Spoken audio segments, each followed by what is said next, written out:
The historic Putin-Kim summit is underway in the Russian city of Vladivostok. Russia's President Vladimir Putin has opened talks with North Korea's leader Kim Jong-un, saying that his country will support efforts to resolve the North Korean nuclear standoff. Putin has told Kim that he welcomed North Korea's efforts to improve ties and normalize relations with the US.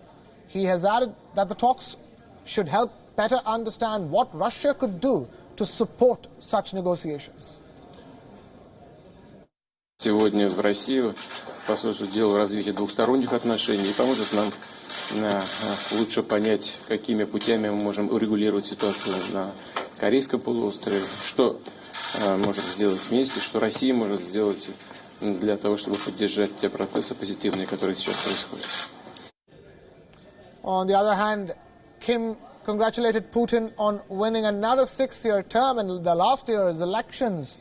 He has noted that the talks will give a chance to exchange views on the situation in the Korean peninsula. Remember, the two leaders are meeting amid an international standoff over Pyongyang's nuclear program, which tops the list of issues to be discussed.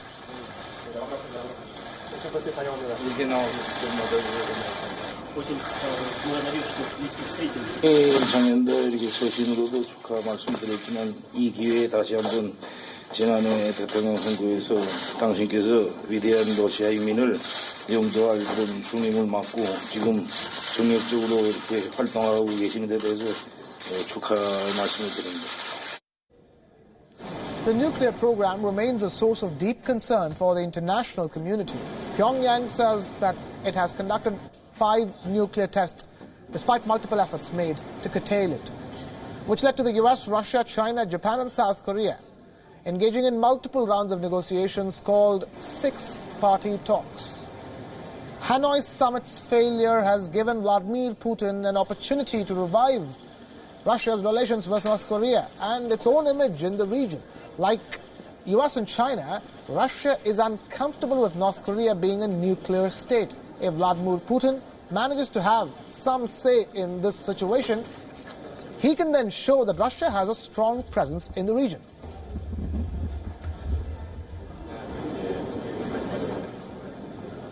At the moment, neither side really has the power to change anything significant on the global stage. It's the United States that is calling all the shots at the moment, and it's very unlikely that anything significant could change around the denuclearization policy, the sanctions, without the United States, Donald Trump and Kim sitting down again and signing a deal. But if these two countries can agree a position, then Russia could be a fairly useful ally for North Korea and going back out into the world and lobbying. Russia has previously expressed that it supports a step-by-step approach to lifting the US sanctions against North Korea, so beginning to ease those sanctions even before full denuclearization as a way, they say, to recognise the efforts that Kim has made so far. That's how they put it. So it's possible that if they can agree that, then that might be useful. And Russia's also pushing for a return to the 6-nation talk, so involving China, Japan, other countries in the region, rather than, as it has been over the last year, the talks being dominated by Donald Trump and by Chairman Kim and their bilateral relationship. So if these two men can agree, and it seems so far the tone has been warm, the start seems to have gone well, then that could then be a powerful voice for North Korea in the world. Now, interestingly, Vladimir Putin is the 6th leader to meet Kim Jong-un since he took control of North Korea in the year 2011. Now, all of these meetings have taken place since 2018, the year when Kim's regime began a diplomatic charm offensive. It started in March 2018 with Kim's trip to the Chinese capital, his first outside North Korea since ascending to power.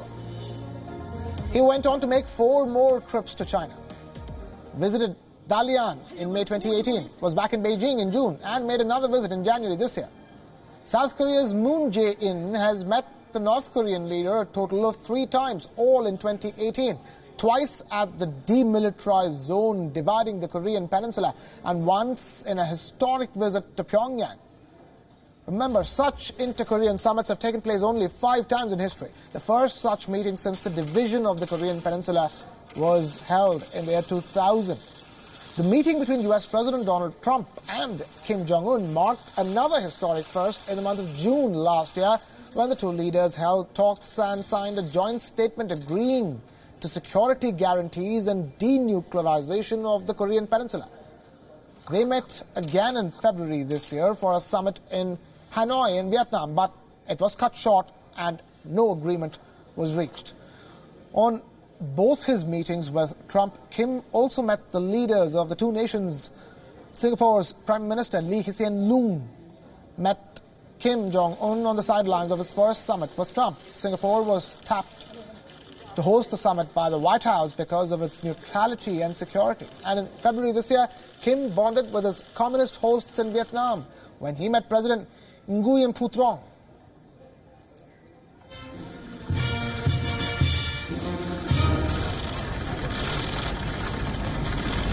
Oh,